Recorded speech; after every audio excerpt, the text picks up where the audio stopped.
ini mendapat respon yang cukup baik gitu dari kepala bagian. Dia langsung merespon, dia langsung ngecek gitu ke pabriknya di daerah Cikarang, dan memang nggak ada yang pakai minyak babi.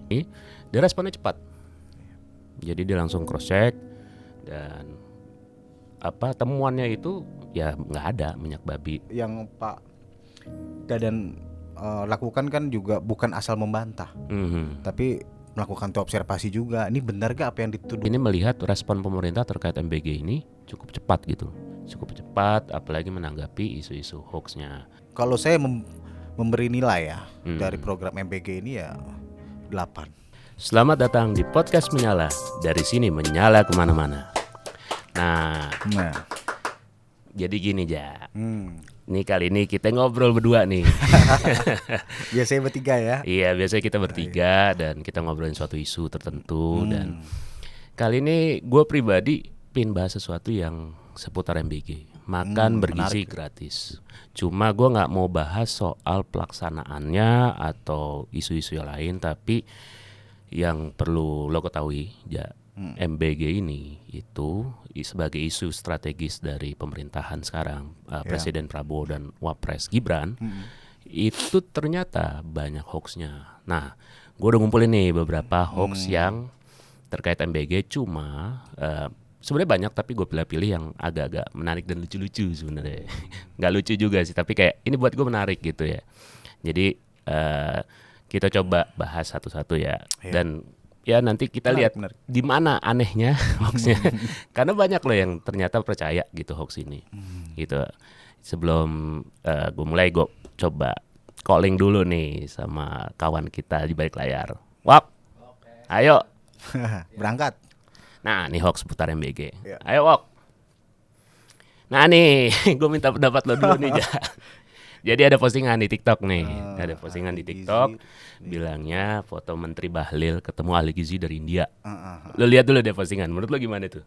Iya tentu ada yang ya lucu sih, janggal lah. Ini kayak kita lihat di video-video makanan ya, India itu, para Tamil ya. Nah, lo kan sebagai ini ya, maksudnya punya background jurnalis gitu. Lo ngelihat ada keanehan nggak kalau misalnya ini sebuah liputan? Menurut lo aja? Ya tentu ada keanehan lah, banyak di sini kita lihat. Yang pertama ya tentu kalau memang Menteri Bahlil itu berkunjung ke India ya, ya kan, dan bertemu sama ahli gizi India, yang pasti minimal tuh ketemu menterinya, ya kan, atau dokter atau ahli gizi yang terlihat wah lah gitu. Tapi kalau dari foto ini kan kita lihat kayak apa ya, mungkin agak tidak sopan ya? Nanti kalau saya nyebutnya ya gitu. Oke, Wok, lanjut Lok. Nah, ternyata itu udah dicek sih sama Tempo ya. Jadi udah dicek sama Tempo, dari analisisnya itu pakai AI. Jadi foto itu editan, simple gitu. Nah, lanjut Wok. Nah, ini gue mau kasih lihat bentuk editannya di mana. Jadi yang warna merah itu kalau lo bisa lihat itu muka yang ditempel. Muka yang ditempel. Iya, jadi muka yang ditempel, jadi bukan ya istilahnya bukan badan asli atau muka asli. Gitu. Jadi diambil foto Bahlil dari mana gitu. Foto si orang India ini entah dari mana ya. Menurut gue cukup kreatif lah orang yang buat ini dengan cara yang salah gitu. Jadi yang aneh itu satu, tidak natural ekspresinya. Terus yang kedua adalah lo lihat di belakang. Sebagai jurnalis itu kan yang namanya motor di depan ya. Ini di belakang. Kamera di belakang. Dan ada tandanya nih, namanya www.fantasiworld.com. Itu yang di bawah sudut kanan atas. Nah, gue udah cek. Itu ternyata pas gue buka nggak ada. Websitenya mati. Gitu. Jadi ini baru satu nih. Tapi ini banyak yang percaya Ril sama foto ini. Sejauh ini sih banyak yang percaya, tapi uniknya postingan ini tidak masif di TikTok. Tapi jadi dia kayak multiply gitu. Jadi nggak satu akun langsung tersebar secara konten itu, tapi satu akun lagi, tapi postingannya sama. Gitu, karakternya seperti itu. Karena gue nemuin di beberapa media sosial ada yang kayak gini gitu. Kalau gue lihat sih sebenarnya ini lebih kayak ya lo tau lah, netizen Indonesia kan suka nyindir. Iya, suka gitu. Suka nyindir, apalagi dengan AI seperti inilah gampang lah kita nyeting-nyetingnya. Heeh. Mengerikan memang. Jadi ini yang pertama nih, Ja. Ada lagi nih. Nah, ada Yang lagi. lebih sadis. Lanjut, Wok. Nah, ini agak sensitif dan ini Oke. memang agak serius tuduhannya.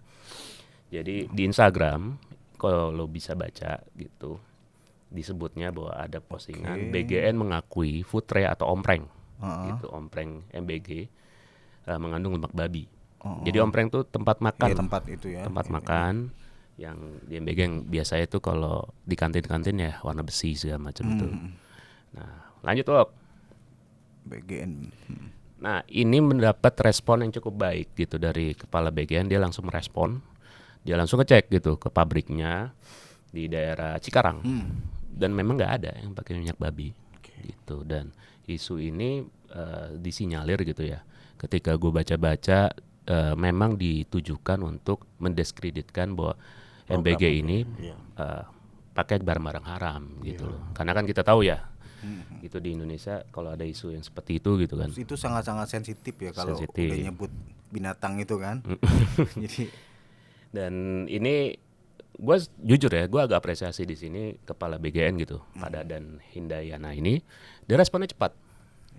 Jadi dia langsung cross check dan temuannya itu ya nggak ada minyak babi, dan isunya ini untungnya langsung di-tackle dengan dia langsung ngecek ulang gitu.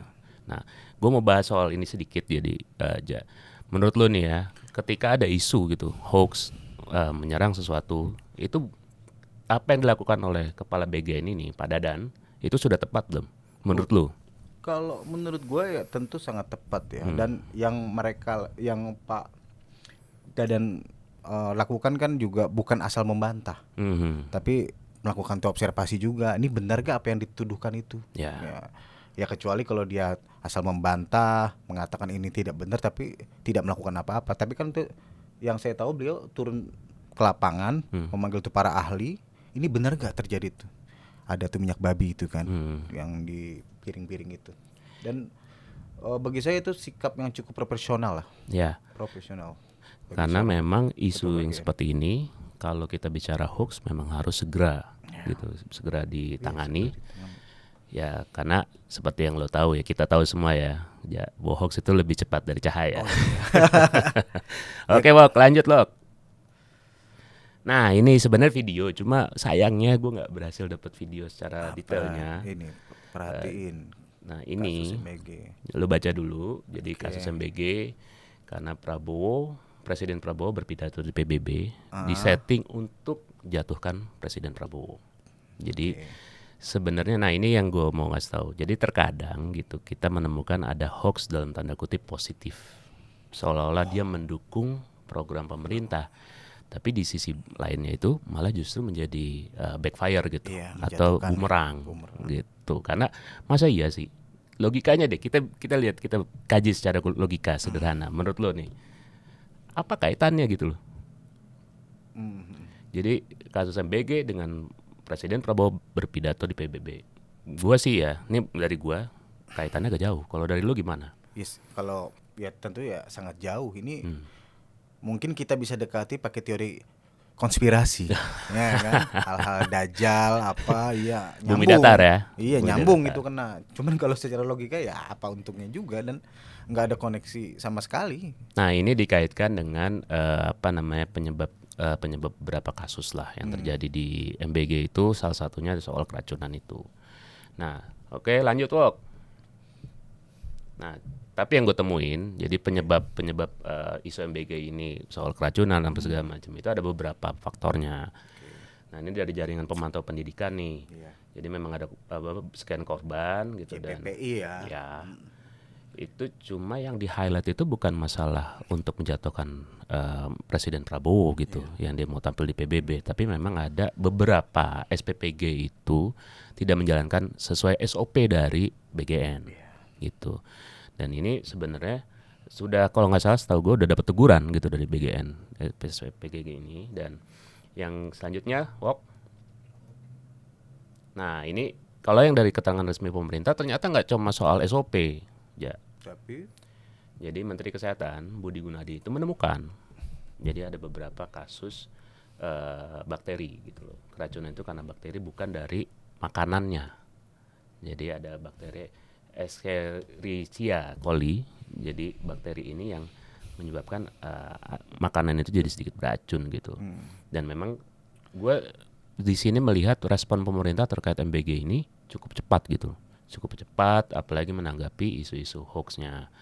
Nah, kalau dari lu sendiri nih ngelihat respon, apalagi Menkes gitu, dia juga sampai memastikan juga gitu. Gimana? Ya tentu kalau setiap kegiatan ya, mau itu makan gizi gratis atau apapun ya pasti ada hal-hal yang perlu diperbaiki dan perlu dievaluasi ya. Bagi saya makanya tuh uraian dari teman-teman JPPI itu memang perlu diperhatikan gitu. Dan saya kira respon pemerintah sudah cukup bagus, sudah cukup evaluatif. Ya tentu hal-hal yang bolong ya pasti itu ada lah ya. Yang mungkin bukan pemerintahnya tapi ya ada oknum-oknum tertentu yang tidak menjalankan SOP tadi. Nah, gue mau bahas dari segi hoax, yang tadi gue bilang hoax positif ya. Jadi walaupun mungkin si pembuat kontennya gitu berusaha untuk memperlihatkan dia mendukung program MBG, tapi tidak ada istilah hoax positif menurut gue. Karena tetap aja itu akan ada bumerang tersendiri nantinya gitu. Ada pencitraan yang akhirnya jadi negatif gitu loh ke program MBG ini. Ya akhirnya kan bisa jadi itu dianggap berlebihan. Menurut lo nih ya. Apalagi nih kayak ada beberapa contoh yang seperti ini. Ketika kita melihat ada isu hoax yang terkaitnya MBG, tadi pemerintah sudah sangat baik gitu, sudah sangat baik meresponnya. Seperti yang tadi kita harus apresiasi pada Dan itu, dia turun langsung, ya kan. Nah, menurut lo nih ketika kita ngelihat kayak gitu, apalagi isu MBG, kita ngeceknya kemana? Maksudnya apa yang harus dilakukan gitu? Menurut lo? Kalau kita menemukan itu, ini isunya benar atau enggak? Menurut lo itu kita cek gimana? Begini, sebenarnya ini dalam kasus apa aja ya, kita juga perlu menanamkan diri sikap verifikatif, ya memverifikasi berita. Kita juga kalau bisa tuh membaca sumber-sumber yang otoritatif, yang dalam hal ini mungkin media-media mainstream lah, yang dikenal secara umum, yang memang terkenal tingkat akurasi beritanya gitu. Cuman masalahnya di sini banyak teman-teman itu kan sudah punya tendensi sendiri misalkan saya tidak suka sama Bahlil nih. Jadi apapun berita itu kendati mungkin saya tahulah ini benar apa enggak. Cuman kan ya udahlah, kalau karena saya tidak suka ya tentu saya kalau bisa saya sebarkan itu ke teman-teman. Yes, mungkin awalnya buat lucu-lucuan, tapi ya mungkin dari masyarakat kita kan SDM-nya ya tidak selalu sama kan ya. Iya, betul. Ya pada akhirnya banyak yang terpengaruh. Hal-hal yang seperti itu. Dan terkait MBG juga saya rasa ya demikian. Ya pemerintah kan juga menyediakan web-web ya, betul, untuk melihat beberapa yang keracunan misalkan, atau beberapa yang dapur-dapur yang sudah dibuka tuh oleh pemerintah, ya kan. Itu kan data pemerintah tuh sangat transparan sekali kan sebenarnya, dan itu membuka ruang publik lah. Artinya lu kalau mau kasih masukan ke gue ya monggo gitu. Jadi itu sudah cukup proporsional sih. Nah, terkait program MBG sebenarnya makan bergizi gratis ya aja, menurut gue ini satu ikhtiar sih, suatu ikhtiar yang ikhtiar bahasanya asik. Kita bahasa agama nih. Jadi satu ikhtiar yang menurut gue itu baiklah gitu. Cuma memang kita jangan melihat dari satu aspek saja gitu. Banyak kok yang akhirnya dari program makan bergizi gratis ini UMKM kecolek gitu. UMKM kecolek, dapur-dapur hidup, dan yang paling berasa atau terlihat gitu di beberapa SPPG kan, itu adalah penyerapan tenaga kerja. Nah, menurut lo gimana nih soal pengadaan SPPG kan itu akhirnya menyerap tenaga kerja. Menurut lo sendiri gimana? Iya, yang pertama kan begini, ini ide Pak Prabowo ini kan sebenarnya kan berangkat dari keresahan beliau, ya, karena memang masyarakat kita tuh dianggap kurang gizi lah. Ya, stunting lah. Mungkin termasuk kita jangan-jangan, ya kan? Karena memang pola makan yang tidak bagus, acak-acakan, masyarakat kita tuh mindsetnya yang baru, yang penting tuh kenyang, bukan yang bergizi. Berbeda tuh mungkin tuh dengan tuh barat ya. Jadi menurut saya ini hal yang patut diapresiasi dari pemerintah ya, khususnya Pak Prabowo dengan mengadakan makan gizi gratis ini. Ya tentu baru dimulai ada kekurangan, ada apa, itu kan biasalah. Itu di mana-mana pun juga demikian. Tapi kalau dilihat yang seperti lu katakan tadi kan, lapangan kerja jadi terbuka semakin luas, ya kan, penyerapan tenaga kerja plus mungkin pertumbuhan ekonomi kita yang saat ini baru 50% tuh katanya banyak didorong oleh dapur MBG. Betul. Nah, dan itu menurut saya sudah cukup. Kalau saya memberi nilai ya dari program MBG ini ya 8. Oke, berarti kalau istilahnya Mas Anang yes ya. Yes, 8. Ini program yang menurut saya perlu dikembangkan lagi, mungkin porsinya juga perlu ditambah lagi, susu-susunya juga bisa dipilihkan yang lebih bagus lagi, sehingga mungkin dampaknya sekarang belum terlihat. Tapi nanti 10 tahun ke depan, 15 tahun ke depan, itu baru terlihat. Tapi gue pernah baca di salah satu pemberitaan itu program ini cukup apresiasi ya, diapresiasi di daerah timur. Di daerah timur. Daerah timur khususnya di Papua gitu. Ya. Anak-anak di sana senang gitu dapat MBG gitu. Senang, dan ternyata makanannya itu ya membuat mereka happy dan bergizi. Jangan lupa bahwa mereka itu bergizi. Yang penting bergizi itu tadi. Jadi paling ya kita semoga ke depan itu nggak ada isu-isu hoax seperti ini, dan sampai di sini ya kita diskusi. Mungkin nanti kita bisa bahas hoax yang lain kalau penasaran. Siap. Ini kita tunggu nih. Jadwal ngopi kita masih panjang. Jadi sekian pembahasan kita kali ini. Sampai jumpa di konten selanjutnya.